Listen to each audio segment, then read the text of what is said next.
नमस्कार सभी छात्रों को। आज हम फिजिक्स के क्वेश्चन नंबर 7, 8, 9 और 10, 11 ये 5 क्वेश्चनों को आज करेंगे। इसमें पहला ही क्वेश्चन है कि मूल आवेश किसे कहते हैं। मूल आवेश का मतलब एक इलेक्ट्रॉन जो होता है, एक इलेक्ट्रॉन का जितना मान होता है उसी को ही मूल आवेश कहते हैं। एक इलेक्ट्रॉन का मान कितना होता है? 1.6 × 10⁻⁻19 कूलम। ठीक है। इसका परिमाणिक रूप जो है वही होता है जो इसका मान होता है। तो इस ध्यान रखना, मूल आवेश उसी को कहते हैं जो एक इलेक्ट्रॉन के आवेश को ही मूल आवेश कहते हैं। दूसरा क्वेश्चन है कूलाम के नियमों या सीमाओं को लिखिए। कूलाम, तो कूलाम का नियम क्या है? F समानुपाती Q1 Q2/R²। ये है कूलाम का नियम। ठीक है ना। इसमें 3 जो अभी अपन देख रहे हैं, इसमें 3 नियम दिए गए हैं। तो जिसमें पहला नियम है कि बिंदु आवेशों के लिए सत्य है।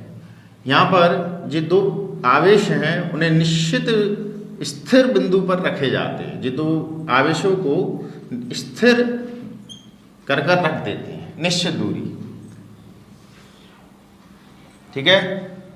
दूसरा है यह केवल स्थिर आवेशों के लिए ही सत्य है। स्थिर मतलब आवेश को एक जगह स्थिर रहना चाहिए, ना ही इसको आगे होना चाहिए और ना ही पीछे।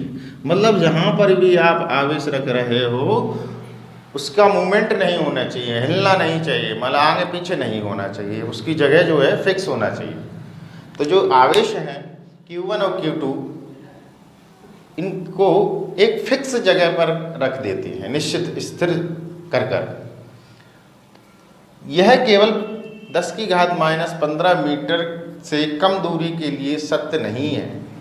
यानी कि इसमें जो यहाँ के बीच की जो दूरी है उनकी इस दूरी से कम नहीं होना चाहिए इन आवेशों के बीच की दूरी, तभी ये नियम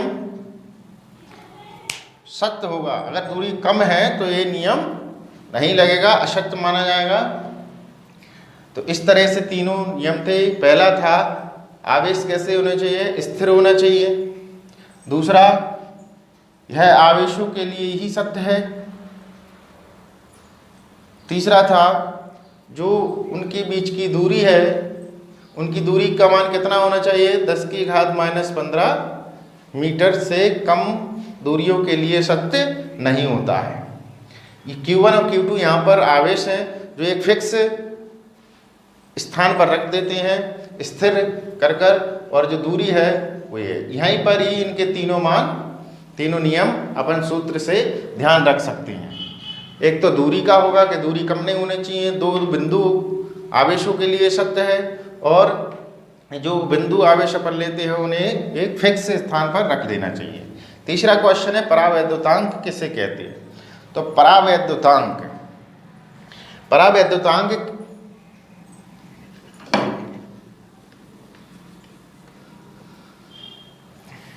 परावैद्युतांक किसी माध्यम में विद्युतशीलता। यहाँ पर ये जो चिन्ह बना हुआ है इस चिन्ह को क्या कहते हैं? ध्यान रखना, एप्सिलॉन। इस चिन्ह को एप्सिलॉन कहते हैं।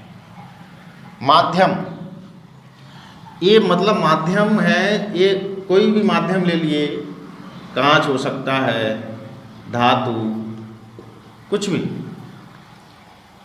माध्यम में एप्सिलॉन तथा वायु और निर्वात के लिए अब इसी जो आवेश है उसे अपन वायु या निर्वात में लाते हैं। मतलब ये कोई माध्यम है, इसमें आवेश जो है, इस माध्यम में आवेश का मान एप्सिलॉन होगा, और उसी को अगर वायु में ऐसे कोई आवेश करंट का तार है, उस तार को अपन ऐसे खुला कर देते हैं तो उसके चारों ओर जो विद्युतीय क्षेत्र बनता है उसे अपन एप्सिलॉन 0 के अनुपात को ही उस माध्यम का, यानी कि दो अनुपात लिए गए हैं, एक तो इस कांच और धातु का माध्यम है, एक वायु और निर्वात है। वायु और निर्वात में इसका मान होगा एप्सिलॉन 0। इन दोनों का अनुपात, ये किसका है? माध्यम का, और ये किसका है? एप्सिलॉन 0 वायु के लिए निर्वात में। और विद्युतशीलता को किससे प्रदर्शित करेंगे? Epsilon r। देखिए, माध्यम में आपेक्षिक विद्युतशीलता और वायु और निर्वात में आपेक्षिक विद्युतशीलता। माध्यम में बता दिया है किसी माध्यम के अंदर, वायु और निर्वात में मतलब वायु में जो खुला छोड़ दिया जाए, मतलब कोई माध्यम ना हो, सीधी बात। और आपेक्षिक विद्युतशीलता को ER से प्रदर्शित करते हैं। ER की जगह इसको K भी मान लेते हैं, एप्सिलॉन K। इस K जो नियतांक है वो परावैद्युतांक नियतांक है। एक परावैद्युतांक नियतांक को ही K से प्रदर्शित किया जाता है। परावैद्युतांक नियतांक जो है उसे K से प्रदर्शित किया जाता है।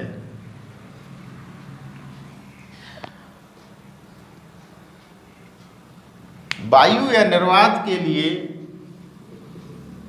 वायु या निर्वात के लिए K का मान जो है 1 होगा। वायु और निर्वात के लिए K का मान 1 होगा, ध्यान रखना। और धातुओं के लिए जो K का मान अनंत होगा, इन्फिनिटी होगा। क्या होगा? Infinity. K equal to infinity. और पानी यानी कि लिक्विड की जो चीजें हों, पानी, उनके लिए K का मान कितना होगा? 18.4 यानी कि 80.4 होता है। तो ये तीन अगर इसमें पूछे जाते हैं कि वायु निर्वात के लिए कितना होगा, तो K इक्वल टू 1, धातुओं के लिए इसका मान कितना होगा परावैद्युतांक का, तो अनंत। और पानी में K इक्वल टू 80.4। ये तीन इसके ध्यान रखना।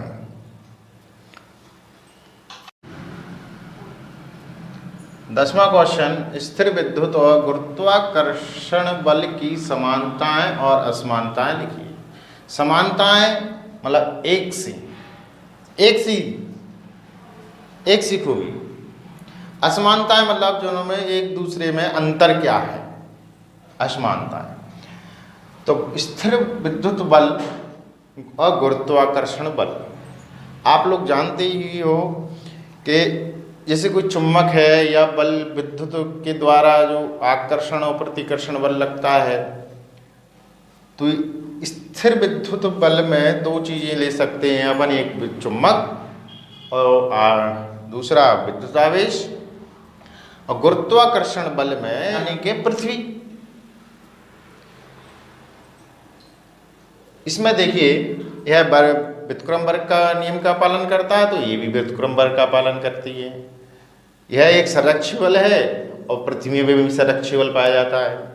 यह बल यानी कि चुंबक में निर्वात में भी लगा सकते हैं और पृथ्वी पर भी, यानी कि आकर्षण का जो बल है गुरुत्वाकर्षण का, यह भी पृथ्वी पर निर्वात में भी लग सकता है। यह बल केंद्रीय बल है, यानी कि एक चुंबक है तो केंद्र, जैसे इलेक्ट्रॉन है केंद्र की ओर ज़्यादा बल लगेगा, ऐसी पृथ्वी है, पृथ्वी के सेंटर में जो बल लगेगा वो केंद्रीय बल होगा, केंद्र की ओर लगने वाला। असमानताएं आती हैं दूसरे पे। असमानताएं मतलब इनमें अंतर क्या है, अलग अलग खूबी। यह एक प्रबल बल होता है, यानी कि इलेक्ट्रॉन और विद्युत आवेश और चुंबक में एक जो बल लगता है वो प्रबल बल होता है, बहुत अधिक होता है। और जो यह बल है वो दुर्बल बल है, मतलब पृथ्वी की सतह से नीचे खुदाई कर कर उसके ज़मीन में नीचे जाने पर और ऊपर जाने पर इन बलों में अंतर होता है। यह बल माध्यम पर निर्भर करता है। माध्यम देखिए, दो चुम्बक इस तरीके से लगाओगे तो माध्यम खुले में, और उसी के बीच में अपन कोई कागज, धातु, लोहा ऐसी चीज़ ले आते हैं तो उसमें कुछ अलग बल लगता है, जबकि यह बल माध्यमों पर निर्भर नहीं करता है। आप जो एक मंजिल में रहोगे तो वो अलग अलग लगेगा, दूसरे में चले जाते हो गुरुत्वाकर्षण जी का मान उतना ही रहेगा, बस बढ़ता चला जाता है, घटता चला जाता है। यह बल एक बल आकर्षण और प्रतिकर्षण दोनों दर्शाता है। चुम्बक के समान ध्रुवों को जब अपन लाएंगे तो प्रतिकर्षण होगा, और असमान ध्रुवों को जब आप लाओगे तो आकर्षण करेगा। आकर्षण, ये बात आप जानते ही हो, इलेक्ट्रॉन, आवेश, और यह बल केवल आकर्षण की प्रकृति में होता है। तो ये इस बात को ध्यान कर इनको समानता असमानता कीजिए कि एक चुम्बक और विद्युत आवेश, दूसरी तरफ है पृथ्वी, गुरुत्वाकर्षण केवल। अगला क्वेश्चन है, विद्युत क्षेत्र की तीव्रता किसे कहते हैं? यह कौन सी राशि है? इसका SI मात्रक क्या है? इसका विमीय सूत्र क्या है? तो विद्युत क्षेत्र की तीव्रता, कोई आवेश किसी एक निश्चित क्षेत्र में जितने बल का अनुभव करता है, चाहे वो आवेश यहाँ पर हो, यहाँ पर हो, यहाँ कहीं पर भी हो, जितने बल का क्या करेगा? अनुभव करेगा। जितने बल का अनुभव करे, यानी कि ये आवेश है, यही आवेश यहाँ होगा तो ये आवेश केंद्र को कितना बल लगेगा, कितना खिंचाव करेगा, कितना बल लग रहा है उस पर यहाँ इस माध्यम में रुकने के लिए। तो जितने बल का अनुभव करेगा उसी को विद्युत क्षेत्र की तीव्रता कहते हैं। विद्युत क्षेत्र किसी बिंदु पर स्थिर एकांक आवेश, आवेश तो बहुत से होते हैं, हर किसी का अलग अलग होगा, इस पर पास में और भी यहाँ बिंदु पर भी बहुत से आवेश होते हैं, लेकिन आवेश से एकांक आवेश का बल की बात कर रहे हैं। जितने बल का अनुभव करता है उसे विद्युत क्षेत्र की तीव्रता कहते हैं। यहाँ पर विद्युत क्षेत्र को E से प्रदर्शित किया जाता है, और जो बल है उसे F से, और जो एकांक आवेश है उसे Q0 से, यानी एकांक आवेश को Q0 से प्रदर्शित किया जाता है। ठीक है, अब इसमें इतना तो समझ में आ गया होगा कि एक विद्युत क्षेत्र है, उसमें कोई आवेश है, आवेश तो बहुत से होते हैं, कोई एकांक आवेश लेना है, जितने बल का अनुभव करता है उसी को विद्युत क्षेत्र की तीव्रता कहते हैं। इसे कैपिटल E से प्रदर्शित किया जाता है, जैसा कि इस सूत्र में लिखा हुआ है, कैपिटल E बराबर F/Q0। यह एक सदिश राशि है, यानी कि बल जो लगेगा किसी सर्कल में वो निश्चित दिशा और परिमाण के साथ लगेगा। इसमें परिमाण भी होगा और दिशा भी होगी। ठीक है, इसलिए ये कैसी राशि है? सदिश राशि है। इसका SI मात्रक न्यूटन प्रति कूलाम है। इसका SI मात्रक कितना है? न्यूटन प्रति कूलाम है। अगला जो है विमीय सूत्र, तो यहाँ पर जो कैपिटल F है उसको अपन ml, ठीक है, ml, m क्या है? m द्रव्यमान है, l लंबाई है, और t क्या है? समय है।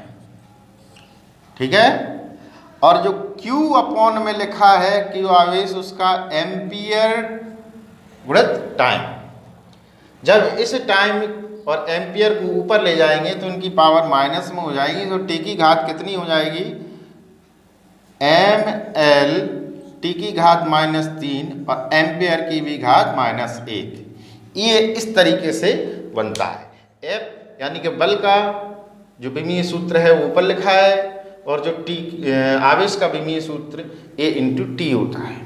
इस तरीके से इन्हें ऊपर ले जाकर विद्युत क्षेत्र की तीव्रता का एक विमीय सूत्र बन जाता। तो ये सूत्र ध्यान रखना आप, इस सूत्र से ही F का विमीय सूत्र और Q का विमीय सूत्र, इस तरीके दोनों से मिलाकर क्या इसका सूत्र बनता है, विद्युत क्षेत्र की तीव्रता को। आशा करते हैं पांचों क्वेश्चन जो आज हमने आपके सामने समझा है वो आपको अच्छे लगे हैं। अच्छे लगे हैं तो वीडियो को लाइक करें, शेयर करें और सब्सक्राइब करें।